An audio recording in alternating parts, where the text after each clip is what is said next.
제가 사역을 할 때 과거에 청소년부 사역을 다른 교회에서 했을 때 중학교 1학년 친구가 가족과 함께 그 일본에 여행을 갔다 오면서 가장 자기한테 소중한 선물을 우리 전도사님을 드려야 되겠다, 이제 그런 마음을 가지고 저에게 선물을 하나 사가지고 왔습니다. 그 선물이 뭐였냐면 건담이었습니다. 건담. 네, 건담을 일본에 가서 그 중학교 1학년 친구가 사가지고 왔어요. 그 친구는 지금 이제 20살이 훨씬 넘고 이제 거의 30이 가까운 나이가 됐는데 지금은 이제 게임 회사에 들어가서 좋은 이제 청년으로 잘 생활을 하고 있습니다.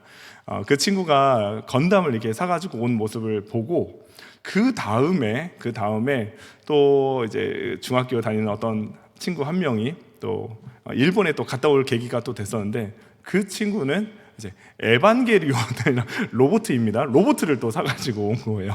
그 친구가 장난감을 또 사가지고 왔습니다. 저는 이제 건담 뭐 이런 것들을 별로 취미로 가지고 있지 않은데 그걸 선물 2개를 받게 되었죠.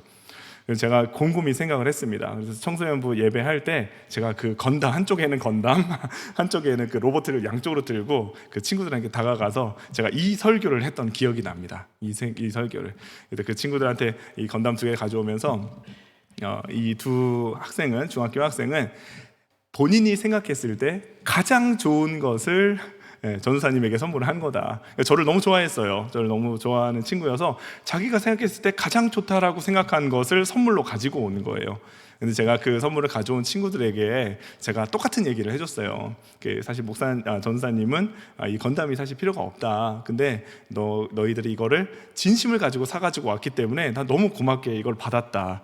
하지만 내가 너에게 정말 원하는 것은 교회에 빠지지 않고 말씀 잘 듣고 졸지 않고 잘 신앙생활 하는 거, 전사님이 원하는 건 그거다. 제가 이렇게 얘기를 했습니다.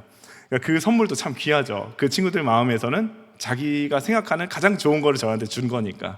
하지만 받는 사람 입장에서는 진짜로 원하는 게 따로 있었구나, 우리가 이런 생각을 좀 한번 해볼 수 있는 겁니다. 우리가 읽은 이 미가서의 이 본문의 말씀이 약간 이 예화와 상당히 유사하지 않나라는 생각을 합니다. 여러분, 우리가 예배를 드린다라고 이렇게 생각을 하면은 교회에서 드리는 어떤 공적인 예배, 다시 말해서 아름다운 찬양을 주께 드리고, 그리고 정성 어린 헌금을 준비해서 주께 드릴 수 있고요, 그리고 열정적인 기도와 그리고 말씀 잔치가 있는 것을 우리는 예배라고 생각할 수 있습니다. 그런데 하나님께서 기뻐하시는 그 예배라고 하는 것을 조금만 더 확장시켜 본다면 교회 안에서의 예배뿐만 아니라 교회 밖에서의 예배까지 포함한다고 하는 사실을 우리는 기억할 수 있습니다. 이거는 모두가 다 인정할 수 있는 부분이라고 생각을 합니다. 오늘 우리가 읽은 본문의 미가서 6장 이제 6절에서 7절 말씀, 이 부분을 보면 미가서가 한 가지 예배에 대해서 던지는 질문이 하나 있습니다. 6절에서 7절 보면 제가 읽어보겠습니다. 내가 무엇을 가지고 여호와 앞에 나아가며 높으신 하나님께 경배할까? 이게 스스로 질문한 겁니다. 어떻게 하나님께 나아가면서 경배할까? 그랬을 때 내가 1년 된 송아지를 가지고 갈까? 그 당시 1년 된 송아지는 가장 좋은 제물이라고 여겨질 만큼 좋은 제물이었습니다. 아니면 여호와 앞에 천천의 순양을 드릴까? 양으로 승부하자, 이런 거 아니겠습니까? 천천의 순양, 혹은 만만의 강물 같은 기름을 기뻐하실까? 소재의 한 영역으로는 기름도 포함되어 있잖아요. 그런 거 생각하면은 하나님께 드리는 제물로는 손색은 없었을 것입니다. 근데 그 뒤에 보니까 약간은 이방의 어떤 제물의 느낌 같은 내 허물을 위해, 그리고 내 맏아들, 내 영혼의 죄를 위해서 어떤 내 몸의 열매까지 한번 드려볼까? 그러니까 뭔가 하나님께 드리려고 하는 것에 양과 질을 떠나서 뭔가 더 드리고 싶은 마음 때문에 좀 잘못된 것까지 생각할 만큼 그렇게 하나님께 뭔가를 드려야 된다는 것이 인간의 어떤 하나님을 향한 생각일 수 있다라고 미가가 이거 질문을 던진 겁니다. 이 질문을 던졌을 때 우리는 이 말씀을 보면서 하나님께서 진짜 원하시는 제물이 뭘까? 우리 이런 부분들은 말씀을 통해서 한번 생각해 볼 수 있는 부분입니다. 여러분, 미가가 활동했던 시기를 잠깐 보면요, 주전 7세기에 사역을 했는데, 이때 당시에는 북이스라엘, 형제 나라였던 북이스라엘은 이미 멸망을 했고 남유다 또한 아수르에 의해서 굉장히 위협을 받고 있었던 위험한 시기였습니다. 그리고 사회적으로는 공직에 있는 어떤 권력자들, 정치인들이 부유한 자들과 함께 결탁을 해서 가난한 자들을 착취하고 또 가난한 이들을 힘들게 하는 사회적인 모습들도 있었습니다. 재판관들은요, 뇌물을 받고 재판의 좌우를 결정하는 그런 모습들도 보였었습니다. 그리고 영적 지도자였던 제사장과 선지자들은 어떤 모습이었냐면 돈을 받고 거짓 증거를 하고 있는 그런 모습을 놓고 봤을 때 정치적으로나 사회적으로나 종교적으로 상당히 불안정한 시기가 이 미가가 활동했던 시기다, 이렇게 우리가 배경을 이해할 수 있습니다. 여러분, 이러한 상황 속에서 미가가 1년 된 송아지를 드릴까? 천천의 소를 드릴까? 아니면은 만만의 그런 흘러넘치는 기름을 드릴까? 아니면 내 몸의 열매를 드릴까? 라고 하는 게 과연 어떤 의미였을까요? 이거는 풍자이고 사실 비판이었던 겁니다. 진짜 그렇게 드려라가 아니라 비판하고 풍자했던 겁니다. 물론 레위기의 말씀을 보면은 올바른 제물과 그리고 이 제사를 하나님께서 명령하시긴 했습니다. 제물 그 자체가 문제가 있었던 것은 아니었죠. 하지만 마음에 어떤 하나님께 드리는 그런 삶이 없이 드려지는 모든 제사는 하나님께서 기뻐 받으시지 않는다라고 하는 것을 지적했다, 이렇게 볼 수가 있습니다. 다시 말하면 하나님에 대한 어떤 내 마음의 변화라든지 순종하려고 하는 그 태도, 이런 것들 없이 겉으로 많은 재물을 주님께 드리면은 하나님께서 기뻐하시겠지라고 생각하는 그것을 꼬집고 지적했다, 이렇게 볼 것 같습니다. 여러분, 우리는 여기서 생각해 볼 수 있겠죠. 과연 하나님은 이러한 외적인 모습의 제사, 예배와 재물을 기뻐하실까? 그 답은 분명합니다. 재물이 아니라 진정과 삶으로 드리는 것, 이것이 하나님이 정말 기뻐하시는 재물이라고 하는 사실을 기억해야 됩니다. 여러분, 하나님이 원하시는 것은 과장된 예배가 아니라 그 삶 자체다라고 하는 것을 기억해야 합니다. 여러분, 우리는 지난 모든 많은 예배들을 통해서 삶의 예배가 중요하다라고 하는 것을 잘 배웠습니다. 다시 말하면 살찐 사람들에게 다이어트가 정말 중요하다라는 것은 잘 알게 되었습니다. 근데 구체적으로 우리가 삶에서 어떻게 예배자로 살아야 하는지에 대한 구체적인 예시는 좀 듣지 못했던 것 같습니다. 다이어트를 한다고 다짐은 해야 된다는 건 잘 알지만 구체적으로 어떻게 식단을 해야 되고 운동을 해야 되는지에 대해서는 잘 거론되지 않았던 것 같습니다. 생각해보면 제가 했었던 그 두 번의 설교도 사실은 이 예배의 중요성, 특히 삶으로까지 연장되는 이사야의 말씀과 엠마오로 가는 설교를 했지만 결국 이 삶의 자리까지 가야 된다라고 제가 얘기했지, 그럼 가서는 어떻게 해야 되는데요? 라고 물어봤을 때 그것까지는 제가 확장하지 못했던 것 같습니다. 그래서 구체적으로 우리가 어떻게 살아야 하는가, 오늘 설교의 제목이 그래서 삶의 예배 어떻게 드려져야 하는가, 어떻게 드려야 되는데 라고 하는 질문을 했을 때 그 질문에 대한 좋은 답이 이 미가서에 잘 나와 있어서 저희가 함께 나누기를 소망합니다. 본문에서는 아주 간결하게 세 가지를 이야기합니다. 이미 답이 다 나온 설교라 좀 지루할 수 있겠지만 제가 천천히 풀어서 한번 잘 설명해 보겠습니다. 미가서 6장 8절은 이렇게 말하죠. 사람아, 주께서 선한 것이 무엇임을 너에게 보여주셨나니 여호와께서 내게 구하시는 것은 오직 정의를 행하며 인자를 사랑하며 겸손하게 내 하나님과 함께 행하는 것이 아니냐. 세 가지를 분명하게 설명하고 있습니다. 우리는 오늘 예배를 통해서 이 세 가지의 의미를 좀 저희 마음에 새기고, 삶의 예배는 이렇게 드려져야 하는구나 라고 하는 것을 마음에 잘 새기는 시간이 되면 좋겠습니다. 정의를 행하는 삶, 인자를 사랑하는 삶, 하나님과 함께 하는 삶, 이렇게 세 가지로 우리가 함께 본문의 말씀을 나눠보도록 하겠습니다. 은혜의 시간 되시길 소망합니다. 아멘. 첫 번째로 우리는 정의를 행하는 삶을 살아야 한다라고 하는 교훈을 생각해 볼 수 있습니다. 이 말이 다소 추상적이게 느껴질 수 있습니다. 근데 본문 8절 말씀을 좀 다시 한번 보면요, 사람아, 주께서 선한 것이 무엇임을 내게 보이셨나니 여호와께서 내게 구하는 것은 내 정의를 행하며, 이렇게 말하고 있습니다.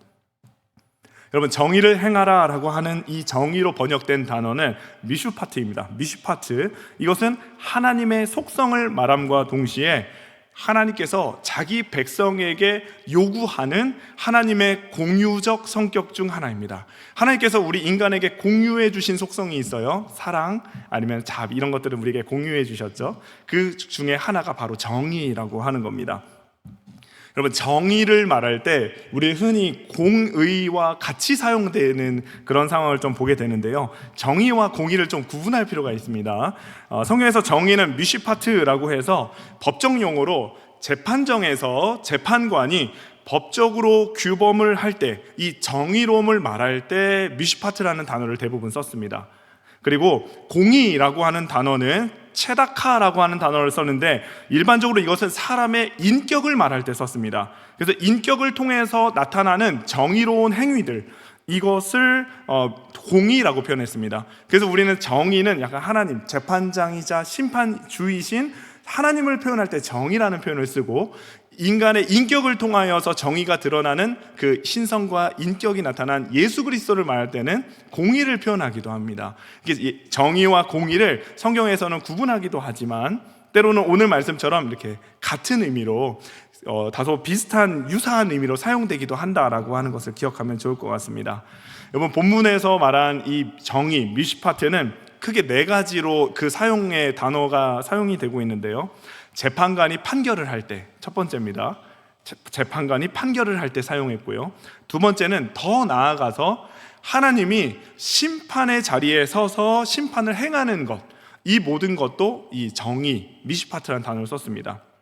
그리고 세 번째는, 중요한 것은 세 번째가 네 번째인데요, 세 번째는 일상적인 삶에, 우리가 일상적인 삶을 살아갈 때에 내가 하는 행동, 그리고 내가 하는 말, 그리고 내가 하는 생각과 마음, 다시 반복하겠습니다. 내가 하고 있는 행동, 내가 하는 말, 그 다음 내가 가진 마음과 생각, 이 모든 것에서 드러나는 정의를 말할 때 성경에서 정의를 썼습니다. 사용 예를 보면요, 시편 106편 6장 이제 3편 3절을 보면요, 정의를 지키는 자들과 함께 공의를 행하는 자는 복이 있도다, 이렇게 말을 합니다. 그리고 37편 30절 보면요, 의인의 입은 지혜로우며 그의 혀는 정의를 말한다, 그의 혀는 정의를 말한다, 이렇게 얘기를 하고요. 잠언 12장 4절 말씀 보면 의인의 생각은 정직하여도 악인의 도모는 속임이니라. 이렇게 우리의 말과 행동과 그리고 우리의 생각, 모든 것에서 이 정의라고 하는 것이 드러날 때에 이 미시파트를 같이 썼다, 이렇게 생각하면 될 것 같습니다. 그리고 네 번째로 사용된 것은 사회적으로 약한 사람들, 이방인, 고아, 그리고 과부들, 이런 이들에게 손길을 펼치는 어떤 실천적인 의미로 이 정의를 사용하기도 했습니다. 예레미야 22장 3절 보면요, 너희가 정의와 공의를 행하여 이방인과 고아와 과부를 압제하거나 학대하지 말며 이곳에서 무성한 피를 흘리지 말라, 이렇게 이야기합니다. 약자들을 향해서도 실천하는 것, 이것도 정의라고 표현했다고 하는 겁니다. 따라서 이것을 놓고 봤을 때 정의라고 하는 것의 근본적인 어떤 의미는 삶 속에서, 다시 말해서 생활 속에서, 그리고 우리가 살아가는 세상 속에서 이 정의를 구현하면서 살아야 한다라고 하는 것이 성경의 가르침이다, 이렇게 볼 수 있습니다. 그래서 우리가 삶에서 예배자로 살아야겠다라고 하는 다짐의 구체성은 과연 내가 무엇을 선택하며 살아야 할지의 선택이다라고 생각해 볼 수 있습니다. 그렇다면 여러분, 우리가 구체적으로 어떤 실천을 할 수 있을까 좀 생각을 해볼 필요가 있습니다. 그러면서 저의 삶도 좀 돌아봤는데요, 제가 근무했었던 학교에서 연구소가 있었는데요, 그 연구소에 LMS 원격 교육을 담당하고 있는 한 부서가 있었습니다. 그 부서 안에 있었는데, 그 부서에는 이제 대학교를 갓 졸업한 20대 젊은 우리 그 사회 초년생 직장인들이 5명 정도 있었어요. 근데 그렇게 5명 정도가 이렇게 직장 생활을 하고 있었는데, 제가 봤을 때 유독 한 직원이 약간 어리숙해 보여서 좀 부당한 대우를 좀 당하고, 장난스럽지만 좀 업무를 좀 이렇게 몰아서 주는 그런 모습들, 다시 말해서 좀 억울한 상황들이 계속 연출되는 모습이 계속 보이는 거예요. 근데 그럴 때 그런 상황이 직장 안에서 벌어질 수 있지 않습니까? 그럴 때 내가 그 상황에서 동조하거나 아니면은 내가 모른 척하지 모른 척하지 않는 그런 행동을 내가 선택한다면은 그게 바로 오른편에 서서 바로 이 좋은 소리를 낼 수 있는 것, 이게 정의 중에 하나가 되지 않을까, 이런 생각을 해봤습니다. 이게 우리가 실천할 수 있는 구체적인 실천 중에 하나죠. 그래서 우리는 우리 주변을 좀 돌아볼 필요가 있습니다. 과연 우리 주변에 부모님이 안 계시거나 한부모 가정의 자녀들이 좀 있지는 않나, 고아들이죠, 그런 애들이 있지는 않나, 아니면 사별을 했거나 아니면 돌싱처럼 어떤 이혼을 해서 혼자가 된 지체가 있지는 않나 돌아볼 필요가 있습니다. 그리고 국제 결혼을 해서 우리나라에 거주하고 있거나 아니면은 외국인 근로자들과 함께 우리가 생활하고 있는 경우도 있지 않습니까? 그럴 때에 그들의 권리를 우리가 지켜주고 보호해주고 때로는 잘 나누고 하는 그런 섬기는 모습의 삶을 사는 것, 이것이 우리가 할 수 있는 삶의 예배, 하나님이 기뻐하시는 예배의 모습이지 않나, 그런 생각을 좀 한번 해봤습니다. 또한 자영업을 하거나 개인 사업을 하시는 분들도 계시죠. 이런 사업들을 하다 보면은 소위 우리가 말하는 뒷돈, 리베이트라고 하죠. 세탁해서 받는 그런 돈들 혹시 받으신 경험이 있으신가요? 저는 20대 후반에 이 리베이트에 대한 경험이 한 번 있습니다. 저 대학교 다닐 때 제가 학생회 회장을 했었습니다. 단과대에서 회장을 했었는데 저는 이제 학생회 일에는 별로 관심이 없었어요. 공부 열심히 하는 그런 학생이었거든요. 열심히 하고 있었는데 제가 다닌 대학교가 미션 스쿨이었어요. 근데 미션 스쿨이었는데 학생회에서 뭔가 행사를 하거나 출범을 하면은 이 돼지 머리를 이렇게 갖다 놓고 코에다가 이렇게 10,000원짜리 꽂으면서 이렇게 고사 지내듯이 이렇게 절을 하고 모든 행사를 다 하는 거예요. 학생회에서. 제가 그걸 보고 크리스천으로서 제가 의분이 생겼어요. 그래서 제가 학생회 활동을 한 번도 안 했었는데 4학년이 돼서 제가 그 팀을 좀 꾸려서 우리 학생회장 한번 나가자. 그래서 우리 그 문화를 바꿔야 되지 않냐. 우리 학교는 감리교회 아펜젤로 선교사가 세운 그런 학교인데 그러면 안 되지 않냐. 그렇게 해서 그 학생회 나갔는데 어떻게 당선이 됐습니다. 당선이 잘 됐어요. 그리고 나서 저는 그쪽 세계를 잘 몰랐기 때문에 당선이 돼서 열심히 해야 되겠다, 이제 그런 생각을 했는데, 당선되자마자 바로 저희 회장실 앞에 화환이랑 난초 화분이 엄청 들어오는 거예요. 알고 봤더니 기획사 사장님들, 엔터테인먼트 사장님들이 그렇게 막 여러 개를 난초들을 보내신 거예요. 알고 봤더니 학생회장과 1년 계약을 기획사가 잘 맺으면 적어도 5억에서 10억 정도를 벌어가는 거예요. 왜냐면은 체육대회도 전교생대회상으로 해야 되죠. 그리고 우리 연예인도 불러가지고 축제도 해야 되죠. 하니까 거기서 돈을 많이 벌 수 있는 거예요. 학교 상대로 해서. 그러니까 학생회장 한 명만 잘 이렇게 구슬리면은 제가 돈을 벌 수 있으니까 그렇게 완전 그런 것들을 보내는 그런 것들을 제가 경험을 했습니다. 그래서 단과대 다른 회장들이 그렇게 회장을 하려고 기를 썼던 것 같습니다. 그런 것들 때문에. 그래서 저는 잘 몰랐는데 어쩐지 과거에 제가 1학년, 2학년, 3학년 때 보니까 회장이 되면 차가 바뀌더라고요. 차가 막 이렇게 우리 회장들이 차가 바뀌더라고요. 알고 봤더니 그게 다 차 한 대 해줄 테니 저희 기획사와 계약을 맺읍시다. 이제 그런 거더라고요, 보니까. 물론 이게 10년, 15년 전 얘기입니다. 지금은 그런가 잘 모르겠어요. 그런 일들이 있어서 했습니다. 저는 저한테도 그런 제안이 있었지만 그 당시에 저는 운전면허도 없었고요. 상당히 순진했던 학생이어서 그냥 다 거절하고 처음을 시작을 잘 했습니다. 그리고 나서 이제 전 대전에 있는 학교를 다녔는데요. 대사련이라고 대전 사립대학교 이제 총학생 연합회가 있는데 거기에 이제 가다 보니까 그런 이야기들 막 돌면서 나는 이번에 무슨 차 뽑았다. 나는 무슨 차 받았다. 이런 얘기들 공공연하게 하는 그런 모습들을 보면서 이쪽 세계가 이렇구나. 그런 생각을 좀 해봤습니다. 그러던 어느 날 축제 때가 다가왔습니다. 그래서 어김없이 저희와 기획사와 이제 계약을 했던 그분이 수백만 원의 리베이트 돈을 저한테 제안을 한 겁니다. 학교 예산의 일부를 이렇게 세탁해서 돈을 줄 테니 우리와 함께 그런 사업을 해나가자, 제안을 들어온 겁니다. 저는 제가 돈을 관여하지 않았기 때문에 곧장 그 얘기를 듣자. 다른 경우에는 회장이 그냥 알아서 오케이 한 다음에 도장 찍고 그냥 돈 받고 이렇게 한다고 하더라고요. 근데 저는 이거는 제 소관이 아니라고 생각했기 때문에 바로 사무국장 불렀습니다. 사무국장 불러서 그 사무국장에게 이런 이야기를 했어요. 그 사무국장도 신앙이 굉장히 좋은 청년이었어요.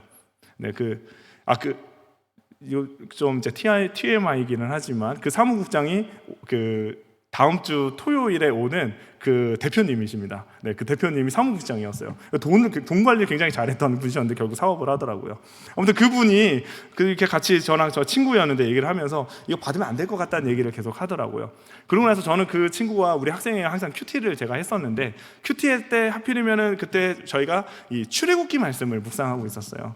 근데 그 말씀 중에 이런 말씀이 선명하게 우리에게 들어와서 저희가 그것을 아주 과감하게 거절을 할 수가 있었습니다. 그게 출애굽기 18장 21절 말씀이었는데요. 너는 또 온 백성 가운데 능력 있는 사람들 곧 하나님을 두려워하며 진실하며 불의한 이익을 미워하는 자를 살펴서 백성 위에 세워서 천부장, 백부장, 50부장, 10부장을 삼아라, 이 얘기입니다. 여러분, 이 말씀은 이스라엘의 재판, 송사를 다루는 데에 굉장히 지쳐있는 모세를 향해서 그의 장인이었던 이드로가 조언을 해준 말씀입니다. 그래서 이드로가 이제 그 사람을 세워라, 천부장, 백부장을 세워라. 근데 그 사람의 조건이 여러 가지 얘기하면서 불의한 이익을 미워하는 자다, 이렇게 얘기하는 것이 저희 마음에 확 와닿기 시작하면서 바로 그것을 이제 거절하게 됐던 그런 일들이 좀 있었습니다. 여러분, 정의를 행하는 삶이라고 하는 것을 가능하게 하는 것이 무엇인가, 그 동력이 무엇인가라고 한다면 바로 말씀에 대한 순종입니다. 여러분, 출애굽기 18장 21절의 말씀, 하나님을 두려워하고 진실하고 이 불의한 이익을 미워하라라고 하는 그 말씀이 우리 안에 들어왔기 때문에 저희가 그걸 거절할 수 있었죠. 여러분, 세상에서 정직하게 산다는 것이 상당히 어렵습니다. 그렇지만 그것을 우리가 행할 수 있는 유일한 방법은 우리에게 주신 하나님의 말씀, 그 말씀을 우리가 의지하여서 순종하고자 하는 마음이 있을 때 우리는 그 정의를 이루고 행하는 삶을 살아갈 수 있는 겁니다. 여러분, 정의를 행하는 삶이라고 하는 것, 저와 여러분들의 삶 속에 넘쳐나기를 간절히 소망합니다.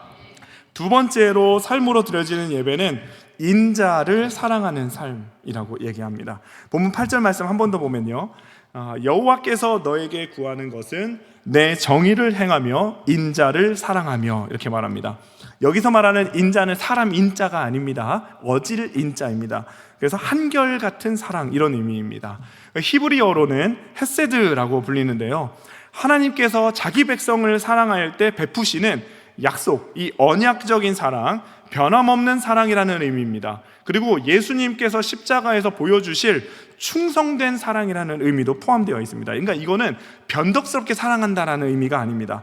조건을 따지지 않고 항상 모든 상황 속에서 사랑하겠다라고 하는 게 바로 이 헤세드입니다. 우리가 삶 속에서 삶의 예배자로 살아가는 데의 두 번째 포인트는 바로 인자를 사랑하는 것입니다. 변함없이 사랑하는 것이라고 생각할 수 있습니다. 여러분, 이 중요한 것은, 이 말씀은 하나님께서 우리에게 헤세드의 사랑을 보여주셨고 우리는 그 사랑을 본받아서 실천하라고 하나님께서 요청하신다라고 하는 사실입니다. 다시 말하면 하나님께서 한결같은 사랑을 너에게 줬으니 이제는 다른 사람들에게 그 온유함과 그 자비함과 충성된 모습을 보여주고 실천하라고 하는 것을 요청한다는 사실입니다. 누가복음 6장 36절 말씀 보면 너희 아버지의 자비로우심 같이 너희도 자비로운 자가 되라, 이렇게 말합니다. 로마서 5장 8절 말씀 보면요, 우리가 아직 죄인 되었을 때에 그리스도께서 우리를 위하여 죽으심으로 하나님께서 우리에 대한 자기의 사랑을 확증하셨느니라. 아멘. 우리가 죄인 되었을 때에 하나님 조건 없이 우리를 사랑하신 겁니다. 그리고 이 사랑을 기억할 때 우리도 조건 없이 자비로울 수 있고 사랑할 수 있다라고 하는 겁니다. 하나님께서 그것을 우리의 삶에 요청하고 있다는 겁니다. 여러분, 하지만 현실은 참 쉽지가 않죠. 나를 힘들게 한 사람들, 나에게 상처 준 사람들, 그리고 나에게 무시해서 나를 무한하게 만든 그런 사람들을 향해서 참 사랑하기가 어렵다라는 생각을 합니다. 하지만 그때 이 헤세드의 삶이라고 하는 것이 우리의 믿음을 시험할 수 있습니다. 여러분, 우리가 그러한 헤세드의 삶이 우리 안에 있어야 될 줄로 믿습니다. 여러분, 고난중한 집회 때에 저는 그런 생각을 좀 한번 해봤습니다. 우리 오인규 목사님께서 십자가, 용서의 십자가 말씀하셨을 때 용서가 곧 사과다, 이런 얘기를 하셨어요. 저는 그 얘기를 듣고 제가 늘 가지고 있었던 부족한 2%를 좀 채움받는 그런 느낌이 있었습니다. 여러분, 제가 좋아하는 그 간사님 중에 최용덕 간사님이라고 계십니다. 최용덕 간사님 아시는 분도 있을 거예요. 우리가 많이 그 찬양으로 불렀던 찬미예수 아시죠? 찬미예수. 그 찬미예수의 수많은 노래를 작곡 작사하신 간사님이기도 하시고, 그리고 이 찬미예수를 출판하시고 이거를 이제 발간하신 분이기도 하십니다. 이 최용덕 간사님이 참 훌륭하신 분이세요.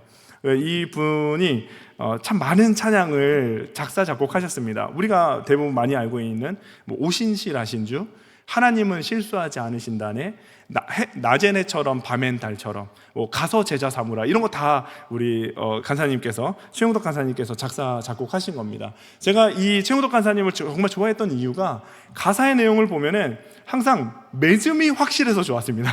찬양의 가사의 매듭이 참 좋았어요. 예를 들면 오신실하신 주 같은 경우에도 약속하셨던 주님 그 약속을 지키사 이후로도 영원토록 나를 지키시리라 확신하네. 뭔가 이게 매듭이 확실하잖아요. 그래서 너무 좋았고, 그 하나님은 실수하지 않으신다네 같은 경우에도 운명이여 오라 나는 두려워하지 아니하리 만사를 주님께 내어 맡기리, 이런 것들요. 뭔가 확실하잖아요. 차츰차츰 안개는 걷히고, 이거 가사의 내용이 매듭이 확실해서 너무 좋았습니다. 그런데 제가 항상 2% 부족했다 그랬잖아요. 그 2% 부족한 찬양이 한 곡이 있었는데, 그 찬양이 뭐냐면 오늘 나는입니다. 오늘 나는 찬양 아시나요? 내가 먼저 손 내밀지 못하고, 이런 찬양이 있습니다. 내가 먼저 이해하지 못하고, 이런 찬양이 있는데, 이 찬양의 후반부에 이런 내용이 있어요.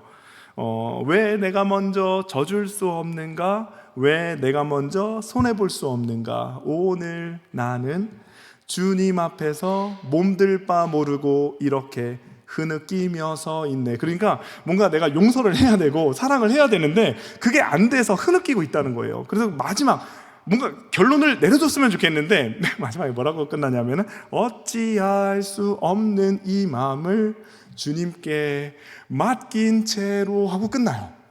맡긴 채로 끝납니다. 네, 그러면 이제 용서는 안 된 거예요. 이쪽에서는 사과도 안 되고 용서도 안 된 거예요. 그렇게 그냥 맡기고 끝내는 걸로 된 것이 참 항상 찬양 부를 때마다 뭔가 2%가 왜 부족하지, 이런 생각들을 했었어요. 근데 오인기 목사님께서 용서는 사과다라고 얘기하면서 사과를 선포하라 그랬어요. 선포하라. 제가 그 얘기 듣고 이게 매짐이구나 라는 생각을 했습니다. 어찌할 수 없는 이 마음을 가지고 주님께 맡기고 흐느끼며 서 있는 게 아니라 가야 되는구나. 그 사람에게 직접 찾아가서 용서를 구하고 때로는 사과를 해야 되고, 그리고 내가 그 사람과 등지고 있었던 것들을 풀어야 되는 것이 필요하겠구나 라는 생각을 했던 겁니다. 여러분, 예배자의 삶을 살기로 다짐을 했다면 인자의 사랑을 확신해야 됩니다. 인자의 사랑. 그 인자의 사랑을 확신하려면 변함없는 하나님의 사랑을 내가 먼저 느끼고 그 사랑을 이제 실천해라 라고 요청하신 것을 받아들이고 이제는 선포해야 됩니다. 그리고 믿음으로 선포하고, 교회 안에서 아직도 등 돌리고 계신 분 계신가요? 아니면 아직도 교회 안에서 마음의 선을 긋고 넌 여기까지야 라고 생각하시는 분 계신가요? 여러분, 이제는 우리가 용서, 이 사랑이라고 하는 것을 삶으로 실천해야 될 때가 좀 온 것 같습니다. 여러분, 우리의 삶 속에 예배자로 어떻게 살아야 될까라는 것이 있다면은, 여러분, 이제는 상대방이 먼저 나에게 사과할 것을 기대하지 마시고 내가 먼저 다가가서 선포하는 것이 중요한 것 같습니다. 이것이 인자를 사랑하는 헤세드의 삶이다라고 기억하시면 좋겠습니다. 예수님이 우리를 먼저 사랑하신 것 본받아서 그렇게 헤세드의 삶, 인자를 사랑하는 삶의 예배의 자리로 여러분들을 초청합니다. 여러분, 함께 그러한 자로 함께 서 나가기를 간절히 소망합니다. 마지막 세 번째로는요, 하나님과 함께 행하는 삶을 사는 것입니다. 여기서 중요한 것은 하나님과 함께 동행하는 것이라고 표현하지 않았다는 것입니다. 하나님과 함께 행하는 것이라고 표현했다는 것을 기억해 주십시오. 8절 말씀을 다시 한번 보면요, 여호와께서 내게 구하시는 것은 겸손하게 내 하나님과 함께 행하는 것이 아니냐. 여기서는 동행이라는 것도 표현되고 있지만 여기서 말하고 있는 이 단어는 히츠아레 네케트라고 하는 히브리어를 썼습니다. 이 단어의 중요한 표현은 함께 행하는 것인데 같이 걸어간다는 의미가 아닙니다. 같이 걸어간다는 의미로 쓴 게 아니라 조심스럽게 걸어간다는 의미가 이 안에 포함되어 있는 겁니다. 여러분, 하나님과 함께 행해야 하는 삶, 이거는 조심스럽게 걸어가는 삶을 살아가는 것을 의미합니다. 여러분, 제가 청소년 청년 사역할 때 젊은이들이 정말 많이 했던 질문이 이거였습니다. 저는 뭐가 죄고 뭐가 죄가 아닌지 잘 모르겠어요. 이 질문을 정말 많이 받았습니다. 예를 들면, 난 담배를 피는데 이게 진짜 죄인지 아닌지 모르겠어요. 나는 사회생활을 하면서 술을 마시는데 이게 죄인지 아닌지 모르겠어요. 나는 남자라서 나는 포르노를 보는데 이게 죄인지 아닌지 모르겠어요. 때로는 설교 시간에 전사님 설교하는데 졸음이 막 와요. 이게 죄책감이 드는데 이게 죄인지 아닌지 모르겠어요. 이렇게 뭔가 죄에 대한 명확한 선이 없으니까 청소년 청년들이 항상 이 죄에 대해서 죄책감을 가지고 죄의식을 가지고 그렇게 살아가면서 저한테 질문을 많이 했습니다. 사실 성경적으로 수많은 대답들을 해줄 수 있지만 우리 사랑하는 다음 세대들에게 제가 가장 많이 했던 대답, 그리고 제가 이 자리에서 우리 여러분들과 함께 공유하고 싶은 그 대답, 그것이 뭐냐면요, 아주 간단합니다. 첫 번째로는 내가 그 말과 행동을 할 때 과연 내가 그 말과 행동을 엄마 아빠 앞에서 할 수 있는가, 이걸 생각해 봐라. 제가 그렇게 얘기했습니다. 어떤 애들은 막 아싸 좋아합니다. 나 엄마 아빠한테 술 배웠는데 이렇게 하면 좋아합니다. 근데 맛담배는 좀 아닌 것 같고, 이렇게 막 애들이 그렇게 반응을 해요. 그래서 좋아하기도 하고 아니기도 하고. 그러다가 이 두 번째는, 너가 그 행동을 전도사님 말고, 전도사님 친하니까 나 말고 너의 담임 목사님 앞에서 너가 그거 할 수 있는지 생각해 봐라. 그럼 담임 목사님 앞에서 술 마시고 이게 좀 아닌 것 같잖아요. 그러니까 거기서부터 애들이 말이 없어집니다. 말이 없어져요. 그리고 가장 중요한 거, 보이지는 않지만, 보이지 않아서 그냥 그저 그렇게 모든 거를 허용하면서 살아왔던 하나님 앞에서 내가 그 행동을 한다고 했을 때 내가 그거 떳떳한가, 그거 생각해보라. 이 세 가지만 점검하면은 그게 죄인지 아닌지를 금방 알 수 있다. 그렇게 얘기를 해줬을 때 아이들이 정말 그런 것들 잘 많이 받아들였던 생각이 듭니다. 여러분, 우리가 다른 사람들 험담하고 뒷담화하고 하는 그런 행동들을 하는 경우도 있잖아요. 그런 경우에도 내가 과연 목사님 앞에서 그런 행동을 할 수 있을까? 이런 것들을 한번 생각해 볼 수 있다는 겁니다. 여러분, 겸손하게 하나님과 함께 행하라고 하는 것은 바로 조심스럽게 행동하라고 하는 겁니다. 근데 우리가 늘상 하나님의 뜻에 따라서 살아야겠다고 그렇게 다짐하면서 살아가고 있는데, 때로는 내 행동과 내 말이 좀 너무 과격하고 또 너무 대범하고 당당하지는 않나, 이런 생각도 합니다. 조심스럽지 않고 너무 대범하지 않나, 너무 과격하지 않나, 이런 생각을 합니다. 여러분, 청파교회 원로 목사님으로 계신 김기성 목사님이라고 계십니다. 목사님께서는 이 실천이라고 하는 거, 하나님의 뜻대로 우리가 살아가는 삶의 예배자로서의 실천을 말할 때 이 천이라고 하는 한자어를 풀어서 설명을 한번 해주셨는데요, 그때 이 천자가 밟을 천자라고 쓰였다고 합니다. 근데 이 밟을 천자는 발족자와 창 두 개를 뜻하는 해칠 잔자가 합쳐진 합성어다라고 이야기를 합니다. 다시 말하면은 창이 두 개가 있고 발이 있는 겁니다. 그래서 김성 목사님은 우리가 실천을 할 때는 과격하고 대범하고 당당하게 하는 게 아니라, 우리가 삶 속에서 그리스도인처럼 살며 실천하며 살겠다라고 하면은 당당하게 하는 게 아니라 창날 끝을 조심스럽게 걸어가듯이, 아주 그 창살 앞에서 그렇게 당당하게 걸어가는 사람은 어디 있겠습니까? 찔리는데. 그게 아니라 정말 조심스럽게 걸어가는 그런 모습으로 하는 것이 우리 그리스도인이 해야 될 실천이다라고 언어 유희하셨습니다. 이게 원래 그 뜻은 아니더라고요. 찾아보니까 그렇게 언어 유희하셨어요. 근데 제가 그게 받아들여지더라고요. 그게 우리의 삶의 실천은 상당히 조심스러워야 한다라고 하는 것에 대해서 동의가 된 겁니다. 여러분, 제가 은찬이와 함께 등하원을 합니다. 어린이집 등하원을 하는데요, 제가 운전을 하면서 등하원을 하는데 사람이 운전하면 성격 나오지 않습니까? 이거는 뭐 갑자기 차가 끼어들거나 위험한 상황이 생기면은 나도 모르게 성격이 나오는 게 이거 당연한 겁니다.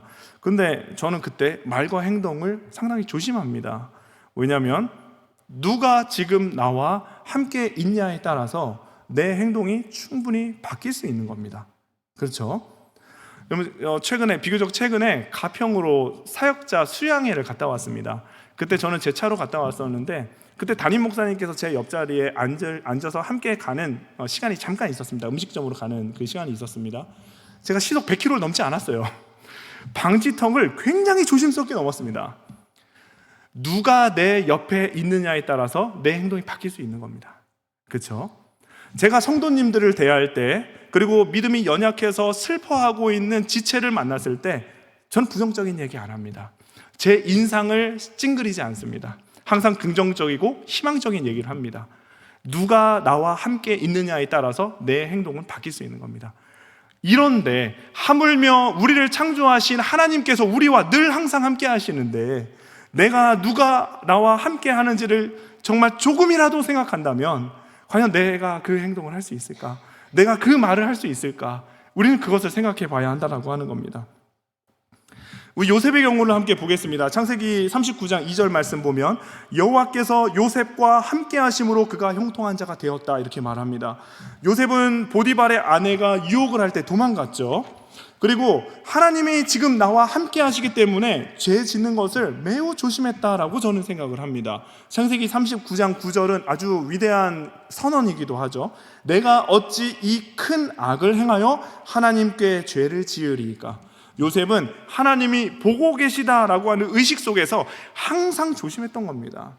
여러분, 우리 그리스도인이 내가 삶에서 예배자로 살기는 살아야 되겠는데 과연 내가 어떻게 살아야 될지 구체적으로 제시해 주십시오라고 물어본다면 우리는 우리 마음속에 단 한 가지만 기억하면 됩니다.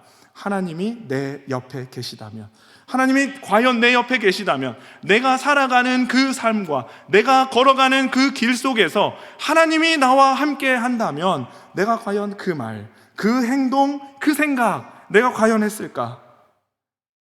우리가 이걸 생각해 볼 수 있는 겁니다. 조금 더 쉽게 얘기하자면은 우리 학생들한테 얘기한 것처럼 그 행동 우리 엄마 아빠 앞에서도 할 수 있을까? 우리 담임 목사님 앞에서 할 수 있을까? 하나님 앞에서 할 수 있을까? 3단계로만 생각해 봐도 우리가 삶의 예배자로 사는 데에 상당히 큰 도움을 얻으실 수가 있습니다. 이번 말씀을 정리하겠습니다. 하나님께서는 우리가 교회 안에서의 예배자로 서기를 소망하십니다. 아멘이시죠? 그리고 하나님께서는 교회 밖에서도 예배자로 살기를 기대하십니다.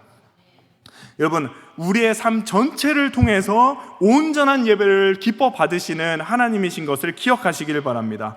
여러분, 삶의 예배를 드리고 싶은데 어떻게 드려야 될지 모르실 경우에는 이 미가서 6장 6절에서 8절을 기억해 주십시오. 특별히 8절 말씀, 내가 정의를 행하며 인자를 사랑하며 하나님과 함께 행하는 삶을 사는 것, 이것을 늘 기억하시길 바랍니다. 그래서 때로는 내 주변에 고아와 과부와 외국인 같이 사회적인 약자들이 있다면 그들과 함께 나누고 이야기 나누고 또 그들을 잘 돌봐줄 수 있는 것을 선택해야 할 것입니다. 그리고 햇세대의 삶을 살기 위해서 2% 부족했던 것을 이제 깨고 이제는 선포하고 선언해서 용서하고 사랑하는 것을 실천해야 합니다. 그리고 하나님과 언제나 함께하고 있다라고 하는 사실을 기억하시고 하나님과 함께 행하시기를 바랍니다. 이것은 마치 창살 위를 조심스럽게 걷는 것과 같다고 했습니다. 우리의 삶이 언제나 하나님과 늘 동행하고 함께 살아가며 주님이 나와 함께하며 걸어가는 데에 늘 함께 행하고 있구나 라고 하는 사실을 기억하면서 삶의 예배를 살아가는 여러분들 되기를 간절히 소망합니다. 아멘. 우리 찬양 한 곡 부르고 우리 같이 결단하면서 기도하는 시간 갖겠습니다.